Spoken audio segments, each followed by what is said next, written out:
I was going to say, let's take it to the Liga MX, but this also is a little bit in Portugal because Martin Anselmi was officially introduced today as a new head coach at Porto. The now former Cruz Azul coach had a dramatic exit from the Liga MX side last week, not only due to his decision to leave 2 matches into the season, but mostly because of how he left without an agreement with Cruz Azul's higher-ups, which included a $5 million termination clause. Tomé una decisión la cual consideré la mejor para mí y para mi crecimiento profesional. La asumo y me hago cargo. Fui yo quien la tomó. Pero lo hice de frente, con total transparencia hacia el club y hacia sus dirigentes, sin vueltas. Me hicieron una promesa en la que me dejarían salir, negociaron, llegaron a un acuerdo y aceptaron una propuesta del Club Fútbol Porto. Sin embargo, cuando todo estaba listo para su formalización, cambiaron las reglas del juego. Me difamaron y me ensuciaron a través de los medios de comunicación. Cruz Azul sabe que solicité una conferencia de prensa para despedirme de los hinchas en México, en el mismo lugar donde todo comenzó. No fue concedido. La situación se volvió insostenible tanto para mí como para mi familia, que si bien iban a continuar su vida en México, tuvieron que salir de manera repentina. Por suerte, Porto nos dio su total apoyo. Wow, there's a lot to break down there because Martin Anselmi in the last 10 days has been heavily criticized, not only for his decision to leave Cruz Azul, but just the way that he did it. I know we've talked about it. Mau, this is kind of a two-parted, are you cool with it? Because Yes. of how he left, the way that it kind of played out, and how he just said everything, no filter, in his presentation as the new Porto head coach. Yeah, okay, so let me try to put it this way. I am not cool with it because I feel there's a reason why we have contracts in life. And there's a reason why there is an exit clause for managers like Martin Anselmi, who was not denied by Cruz Azul the opportunity to move up to a better league, to a better club. There's only one condition: pay the clause. It is as simple as that. There's a reason why we have this kind of clauses in contracts. And I don't want to get all lawyer specialists in this area, but I think it's just common sense. Let's try to attract this to what we do. Let's say another network comes knocking on Cristina's door, right?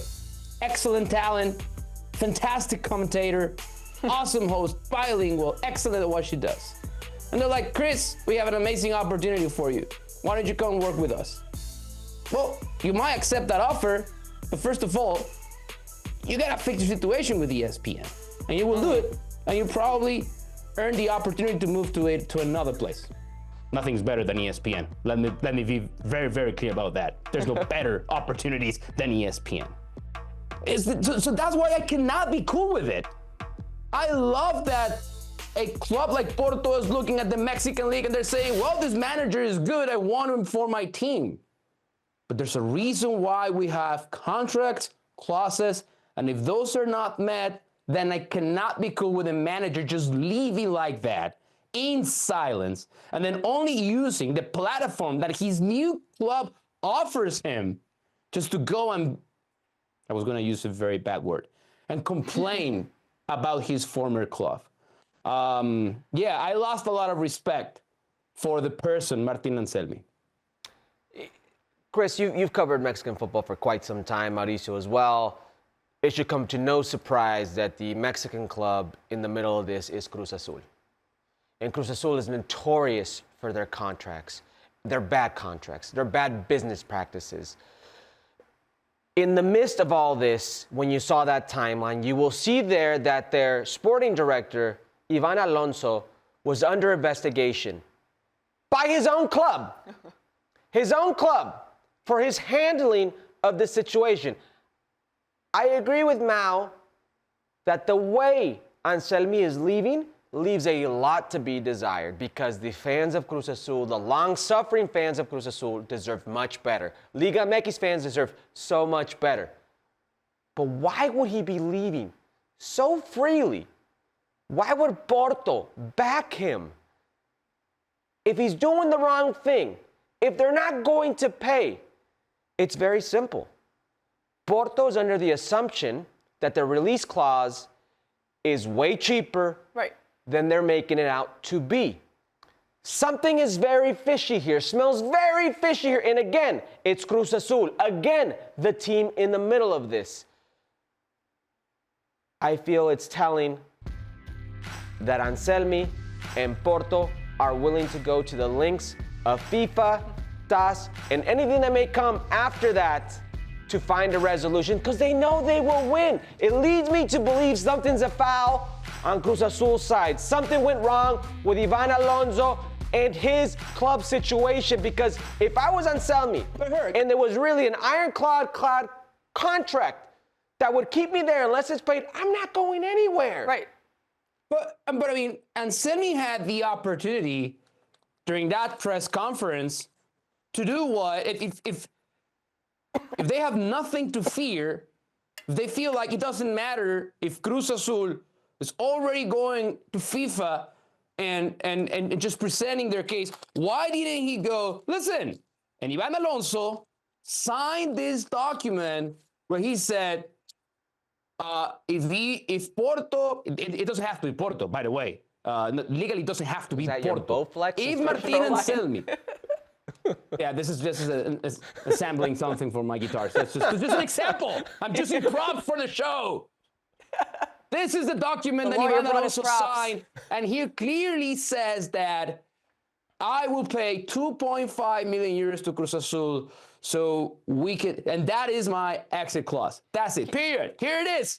No questions asked. Why didn't he show anything? Why didn't he do it? That was his opportunity to prove that he's in the right and Cruz Azul is in the wrong. To the camera guys at the airport, he needs to defend himself to those guys? Like, well, that was a platform. That's a platform right there. You don't need to incriminate yourself. You don't need to incriminate. Right. But you have something called social media too, if you really want to clarify the situation. But we don't know if his lawyers are advising him But in this time, Cruz Azul and Ivan Alonso have dug themselves into a hole. They've dug their own graves. Why doesn't he even mention anything? That's what I'm getting to. He knows that Porto has something already on their paper, in their possession, that clarifies the exact amount.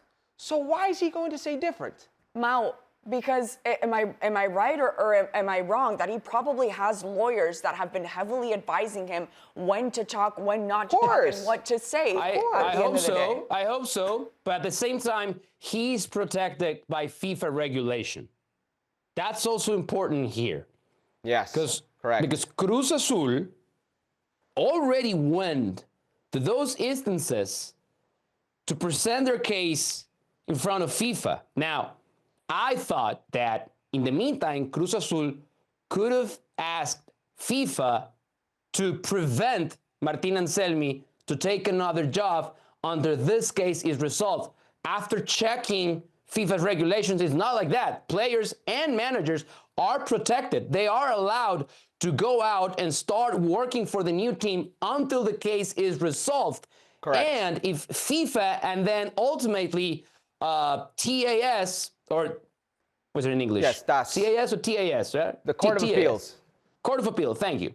Find that Martin Anselmi was wrong, then he'll be entitled to some sort of punishment. But in the meantime, FIFA regulations protect players and managers, so they are allowed to work while the process is ongoing.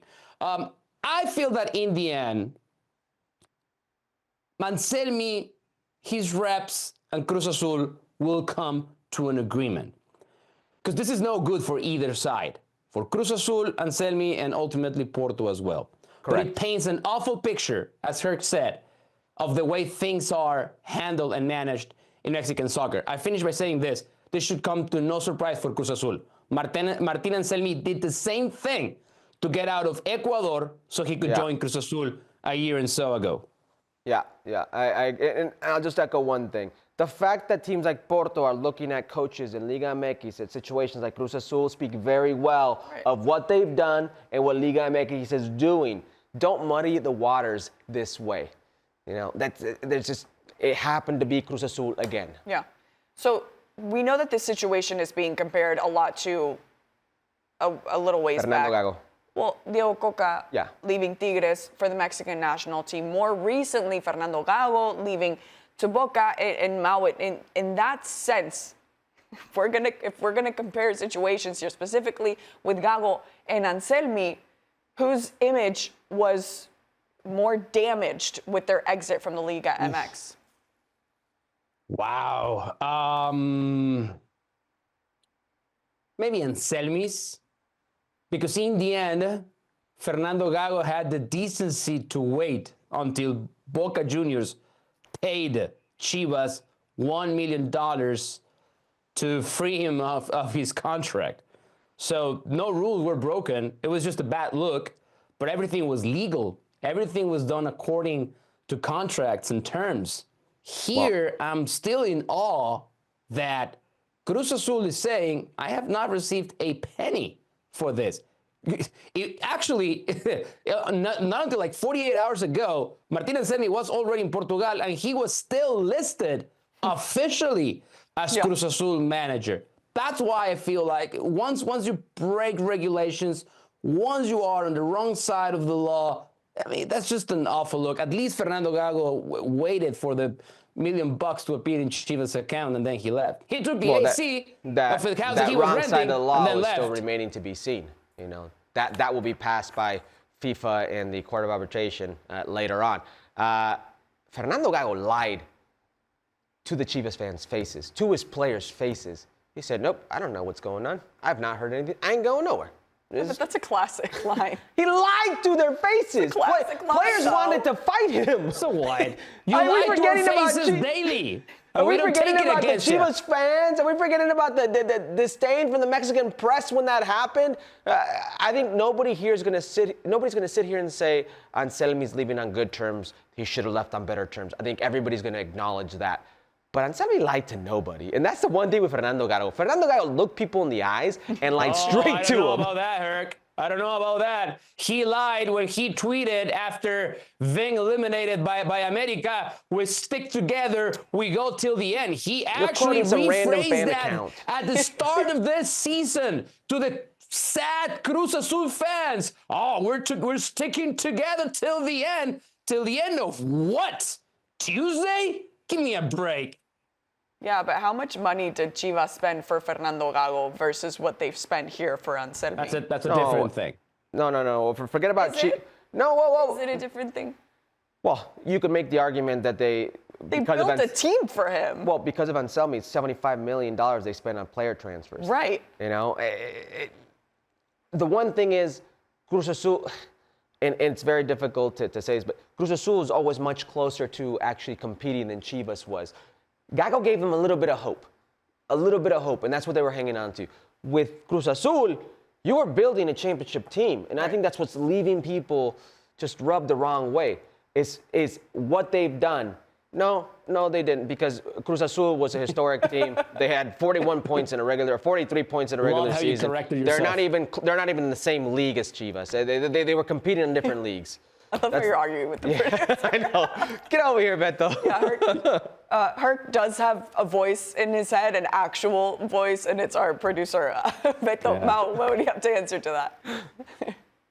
I mean, he lost me there. Herc lost me there. Look, I understand how you can present the argument that Cruz Azul invested resources, money, and then fans invested emotions, feelings around what Martin Anselmi built in a year. I am one of those who think that he's had a very successful time being Cruz Azul manager. He took the team when the team was 17 in the table. And then he made it all the way to a final.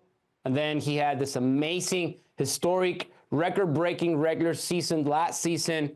And it felt like Cruz Azul finally found someone they could call a leader, right? So to leave this way, it is a big blow. I think Fernando Gago leaving maybe was the best for Chivas. He was not doing well. So this one's tough. This one's tougher to admit. Again, nothing against growing professionally, taking a big opportunity, but at least you gotta respect the way things should be done, and he didn't. So that's why I feel this leaves a very, very poor taste in everybody's mouths. Yeah, if there's somebody here who should be upset, it's players, who just picks up and leaves. I mean, think about Orozco Chiquete, who they ended up bringing in for $11 million, who he said he's going to help him become a national team player. Luca Romero, how about Mateus Bogusz from LAFC? Luis Romo, he had a. We're hearing reports that he had a personal thing going on with Anselmi. Anselmi denies it and tells the player that it was the directiva, that it was the board that wanted him out. All these different things. So that could leave an unsettling, taste in the players' mouths. Is this someone who would ever have an opportunity back in the Liga MX after this situation, Mal? Oh, absolutely. For Monterrey. Easy. That's the way. Easy. Are you kidding me? I'm surprised. He said this the other day. That's the way, I was going to say Monterrey. That's the way Monterrey operates. You know this. Listen, they might fire the Michelis in a couple of weeks. And if things are not going well for Anselmi in Porto, then... Could you imagine? I see already the press release. Welcome to El Cerro de la Silla, Martin Anselmi. It would be one of the Regios spending money to bring a figure like that back, and all eyes point to a team like Monterrey. I'd have to agree with Mao on this one. Not Tigres? Tigres would do it. Nah. They have values. All right, so when it comes to not Martin Anselmi's future, but Cruz Azul's future, as you both said, this was a team that was built now for that championship status that they so want, especially after what America has been doing lately. Mm-hmm. When it comes to who can take over, Mao, we know that Efrain Juarez, his name has been kind of floating around there. Would he be the ideal person to do that? I would think so, although the reports I saw less than an hour ago are pointing to that he's not going to be Cruz Azul's manager. Maybe a wasted opportunity for both of them.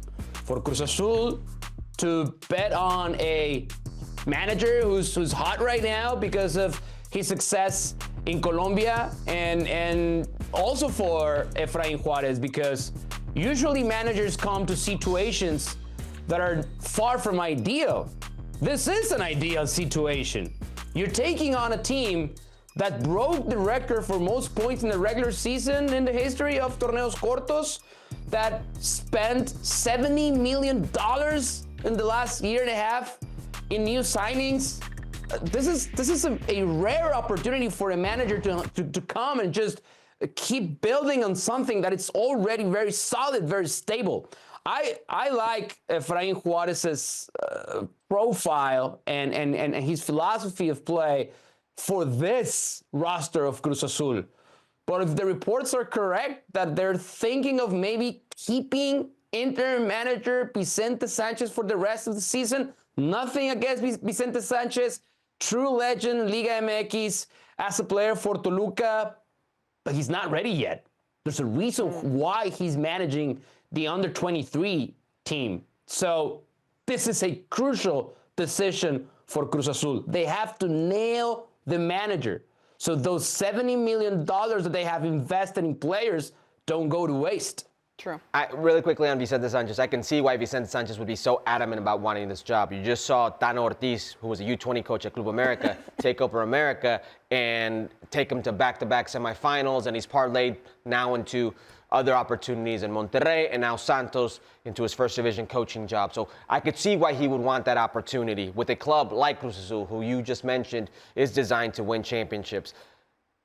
There are other reports, and again, this is fitting, being it's Cruz Azul, this is fitting that the sporting director they were investigating, their own sporting director, one of the reports is his cousin, Diego Alonso. Come on, man.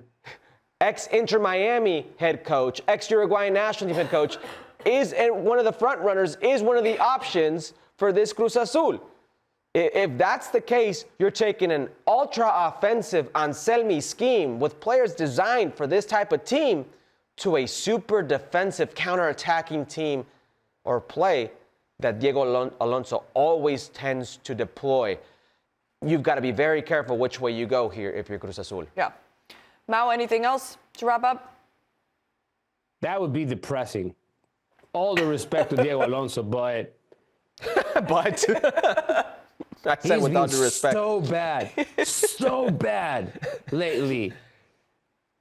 Listen, lately. I'm no Cruz Azul fan. My wife is a big Cruz Azul fan. And it would really pain me to see her suffering through a Diego Alonso era. And believe me, Cruz Azul fans have suffered a lot already. Hey, been there, done that when it comes to Diego Alonso. And my husband, too, is a Cruz Azul fan. So right there with you, Mau, too. Thanks for hanging out with us on Football Americas. Mau, Anytime. we'll see you tomorrow on Ahora o Nunca. Right on. See you tomorrow. Or day.